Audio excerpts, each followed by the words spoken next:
But I'm saying that any politician that comes to you and says, I'm going to do only one term, that's a sign of desperation. It will not work. Just like all these gambits about serving food, carrying plates, and doing boy at parties that could be better organized by event organizers. It's also a sign of desperation. It doesn't work. It will never work. And then the second challenge, of course, is that you say the North will buy into this idea of one term. No, the North will not. Because the civil war in this country has never ended. I don't believe that Northerners who are already aggrieved with a Yoruba president will just shift and embrace the possibility of an Igbo president. There are contradictions in this country that have not been sorted out. We should lay the emphasis on competence, ability. If the Nigerian people are politically educated to a point where they can vote for a competent person, regardless of where it comes from, regardless of his religion, that's when this country will begin to move forward. So all this, I will do one time, I will serve you food, I will give you agbado. No, please. That's not going to work. Yeah. So you look at it, the president has never lost an election. And as a senator, as a governor. And you will never lose an election. Well, you are not God. So you cannot tell. But I'm predicting. I can predict. Okay. With the facts on ground, he won't lose an election. What makes you think so? Because, of course, he is going to win. Who else do you think would defeat Asiwaju in 2027? Who? Peter Obi? That was on your program, saying he wants the North to support him and trust him. In the same program, he is celebrating building breweries in Anambra State and being the biggest importer of alcohol. And he wants the North to vote for him. We will vote for a president that will import alcohol in the North. Or is it those ones that are saying their wives are taking care of them? We cannot hand over this country to people, to men that are being fed by their wives. Who is being fed by his wife? Do you know that? Somebody was here and said his wife is an entrepreneur and she's... Is it a crime to have a partner? But we want a man that is a man of his house. We want a man that is in charge of his house. We don't want a man that a woman is feeding. You don't want a man that has a successful wife. We will not give a country, hand over a country to a man that is being fed by a wife. That the wife is successful. No, to a man that is being fed by his wife. That's what I'm saying. This is really disappointing from Reuben Abati, the Arise News presenter. And to think that politicians are the ones actually dividing the country, causing all manner of, ill performances of, or giving out bad leadership. There are something way much bigger than the leadership atrocities that politicians are actually committing. And once again, the Nigerian political climate is actually heating up, not just because of elections, but because of deep-seated fears, ethnic suspicion, and political contradictions. A recent statement by Reuben Abati of Arise News claiming that the civil war has not ended in Nigeria and that Northerners cannot trust an Igbo man like Peter Obi to be president has ignited a national conversation. But not everyone agrees, not even within Arise TV. And it's also very disappointing that a full-grown Northerner would come out on national television to cite that Northerners would not support Peter Obi. I mean, leaders of this country should do better. Nigerian people that are being given platforms that have public presence should know the kind of words they utter in public. It is quite important. Are we even going to talk about a Northerner that sat on national television to cite that the North would not support Peter Obi? According to him, that Peter Obi would import alcohol in Nigeria. I don't see such mentality to actually, thrive to the part of giving the masses good governance. Today, we unpack the irony, the controversy, and the hypocrisy in both ways. Why is the North rejecting Peter Obi, yet complaining about the very problem his presidency could solve? Because obviously, what the North are complaining of are the charters of Peter Obi's navigation in leadership. This is not just analysis. This is the story of a Nigeria's hurting past, our fragile unity, and a glimpse into the future we might just throw away. This is about perspective, the channel that would give it to you raw and unfiltered. Of course, I welcome you back. Starting from Reuben Abati's controversial civil war statement. A journalist, Reuben Abati, made a statement that shook many Nigerians to their core. He said on live television, just like the video you watched, the civil war has not ended. Northerners cannot trust an Igbo man like Peter Obi to be president, not even on the condition of a single term. Now, before I move further, I made a video about anti-Igbo problem in Nigeria having a lot to do with 1966 and the Civil War. And believe you me, that is very sacrosanct. I was very correct when I said that. Even though this man stated the obvious, even though Reuben Abati stated the obvious, but I believe that it is still something that shouldn't come up on national television, because Nigeria as it stands today is very fragile. This statement shocked many, not just because of its bluntness, but because it came from a national journalist. A man expected to foster unity, not deepen ethnic scars. It wasn't just a political analysis. It was a dangerous diagnosis of Nigeria's emotional divide, because whatever that has to do with the Civil War and the 1960s coup, that a lot of people believe that it is still a scar to them, is something that can actually trigger Nigeria's unity if it is not well handled on national televisions. And it is very quite disappointing that Reuben Abati could actually come up with this. I mean, to say that the Civil War has not ended is to reopen wounds we have spent decades trying to heal. It's to declare that Biafra versus Nigeria still exists in spirit. That is not just irresponsible.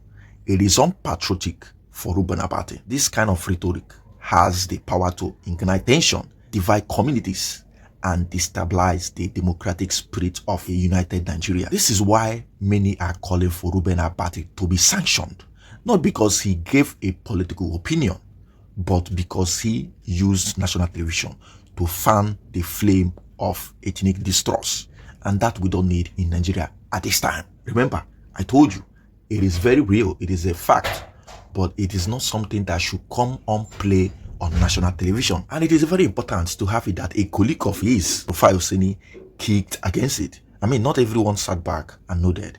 Rufai Oseni, the Arise News presenter as well, swiftly disagreed in his characteristic sharp and honest manner. He took to his Twitter handle stating that this kind of talk is not just divisive but dangerous. Rufai has long advocated for an issue-based democracy, not one built on tribe, religion, or region. His refusal to accept his narrative shows that not all media men are willing to carry ethnic bias on their shoulders. Nigerians praised Rufai for speaking up, calling him a rare voice of truth in noisy media space. Talking about the Peter Obi importing alcohol, whatever he calls it, to the north. According to the APC chieftain, he stated, and I quote, "We cannot vote Peter Obi because he might bring alcohol to the north or import alcohol to the Nigeria." I don't know. It's very disappointing to actually say this. It is a rejection to Igbo presidency. It's not based on his policies, competence, or record, who should be talked about, but on the image, fear that he will legalize alcohol consumption in conservative regions. That is very inciting and disappointing coming from a chieftain. This tells a larger story that Peter Obi is not being evaluated on his capability, but on his ethnicity and religion. The northern voter didn't reference Obi's governance of Anambra, his educational record, or even his economic proposals and prudences. His only fear is rooted in cultural differences. Why are they afraid of Mr. Peter Obi? Why they hate? Why they backlash for? Why they slam for? Why they jab for? Is it necessary? I mean, why are so many political figures and communities really afraid of Mr. Peter Obi? If a lot of people that have actually canvassed for political figures, for political leaders in Nigeria, are actually the ones coming after this single man, why not Nigerian people try something new? Because it's seeming that it's probably going to be the reverse of the case, whether I like it or not.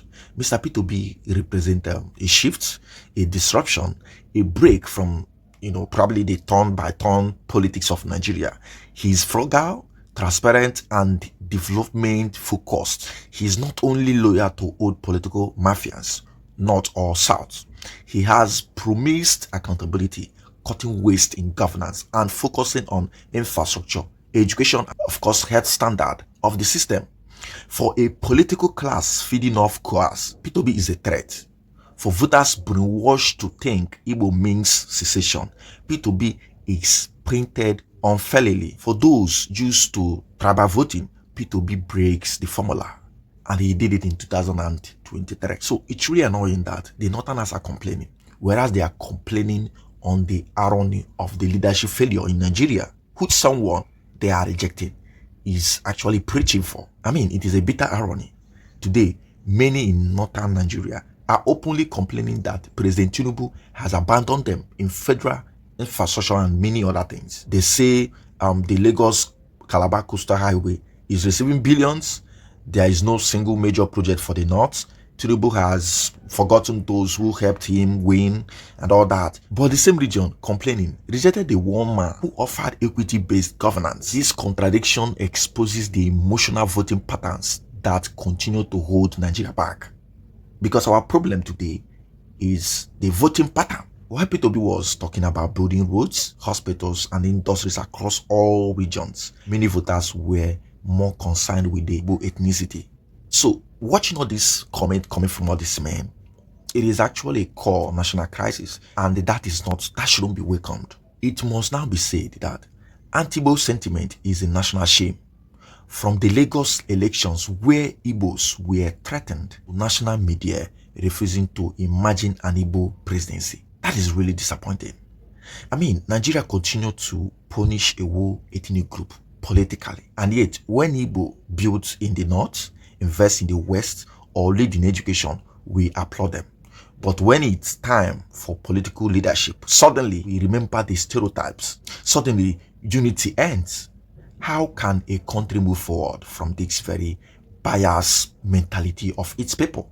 Because this is being sold to the Nigerian people, and a huge number of them have actually bought it.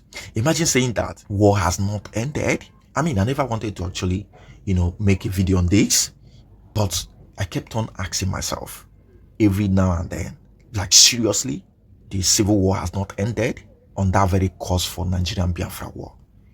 Many people, children, women, a lot of people actually gave up their life because of this war. And today, you try to victimize one section of the country over the war. It's almost everybody. Imagine saying that on national television, that Nigerian civil war has not ended. In 2025, with millions of Nigerian youths yearning for unity, progress, and fairness, one of our media elites would just say that Nigeria war has never ended. To me, this is not just a misjudgment, it is an insult to the sacrifice made since 1970 to keep this nation one, to keep Nigeria together. And it demands public outrage and disciplinary action. Media must be the bridge, not the bomb. So it's really disappointing, and to very sensible Nigerians that actually came out to, back down on this very comment, this very responsible comment from Reuben Abati. I would just say that I think it's cool. There are still few many Nigerians that, think it is wise for the country to come first before any personal, selfish interest or personal public opinion. So this is actually what I have to say as regards to this whole irresponsible comment from all these gentlemen. Wrapping up this whole thing, let me just say that Peter Obi is not perfect. No politician is perfect, but he stands for something different if everyone should be sincere to him or herself. I mean, Peter Obi could be a representation of a leadership style that is transparent, focused, and inclusive. If not for that, let me just add compassion, because most leaders that are not actually looking back on the kind of policies they make these days are not seeming to be in any way compassionate to what the Nigerian people are actually going through. I mean, in a country where regions beg for basic development, rejecting such a man on a tribal ground is not just a tragic, it is self-defeating and self-inflicting injury. So, as we move towards future elections, I believe that Nigeria must choose. Nigerians have to choose, and they have to do that wisely. Continue the cycle of suspicion, break the course of ethnic, political, whatever. We must decide if we want to vote for competence or continue to let fear rule over our democracy. This civil war is over, but the battle for Nigeria's soul is just beginning. If you found this analysis eye-opening, Don't forget to like, comment, and subscribe to our channel. Drop your thoughts in the comment section. It is very necessary. And of course, hit the bell notification and subscribe for more episodes like this. Is Nigeria ready to rise above tribal politics and solve its problem? Because I believe that it's Nigerian people that is going to solve its problem through electing the people that would represent them and make policies that would reflect the kind of life Nigerian people want. So this comes to the end of this analysis. Thank you for watching.